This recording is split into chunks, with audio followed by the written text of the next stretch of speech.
Hey there. Today, we're going to pull back the curtain on one of the most important technologies on the internet. Now, this isn't a coding class. Don't worry. Think of it more as a journey to understand the quiet, hidden language that makes the web feel so alive. And that language is JavaScript. You've definitely experienced this, right?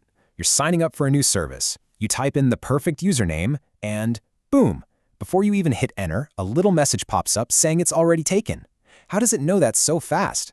And here's the really weird part. The whole page doesn't reload. There's no little spinning wheel, no white screen, nothing. The page just sits there, but somehow new information appears on it. It's this seamless little bit of magic we all just take for granted. So today we're going to figure out exactly how it works. To really get it, we actually have to go back in time a little bit, to when the web felt totally different from how it does today. Back then, there was a huge piece of the puzzle just missing. In the early days, the web was basically a giant digital library. You had all these documents, and you could click on a link to jump from one to another. But the pages themselves were static. They just sat there. It was incredible technology for sure, but it was also kind of flat. So yeah, people realized pretty quickly that something needed to change. There had to be a way to make websites more interactive, more responsive, to make them feel less like a book and more like an experience. And this brings us to our first big idea. The solution was a brand new kind of language, one designed from the ground up to make the web interactive. And that language, of course, is JavaScript. Now here's the really crucial part.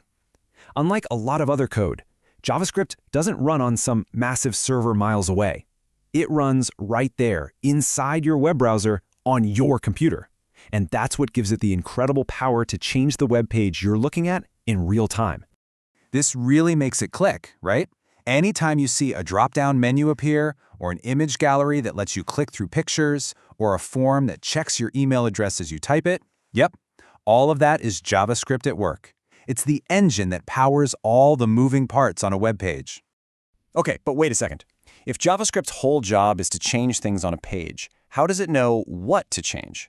How does it find one specific button, or that one little piece of text? Well, it needs a guide. It needs a map of the entire web page, showing where everything is. And in the world of the web, that map has a special name. It's called the DOM. The DOM, which stands for Document Object Model, basically takes all the code of a web page and organizes it into a neat, logical tree of objects. Every single thing, every headline, every paragraph, every single link becomes its own little object that JavaScript can easily find and talk to.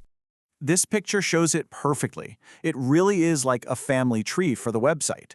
You have the main document up at the top, and then it branches out into a head and a body, and then those branch out even further. JavaScript can just navigate this tree to find any specific thing it needs to change. Here's an even simpler way to think about it. Imagine a business card is an object. That object has properties, right?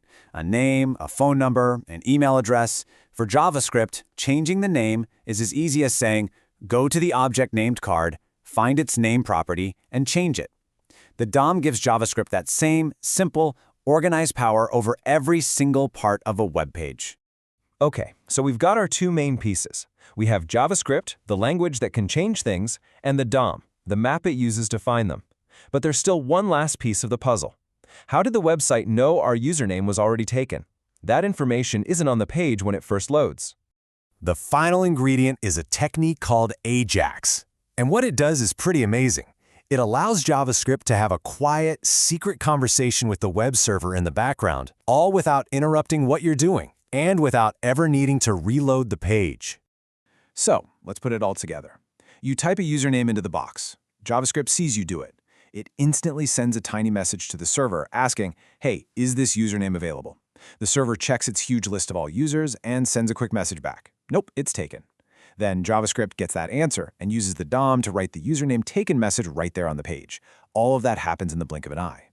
So once you understand this basic idea, JavaScript, the DOM, and these little background conversations, you start to see the web in a completely new light.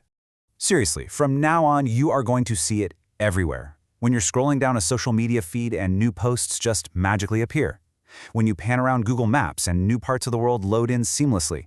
You're actually watching JavaScript working quietly behind the scenes, making everything feel fluid and fast, almost like a desktop app. And that's really the heart of it all. What JavaScript is doing is actually incredibly complex. You have all these different systems talking to each other across the globe. But for us, the user, the result is the complete opposite. It just feels simple. It feels effortless.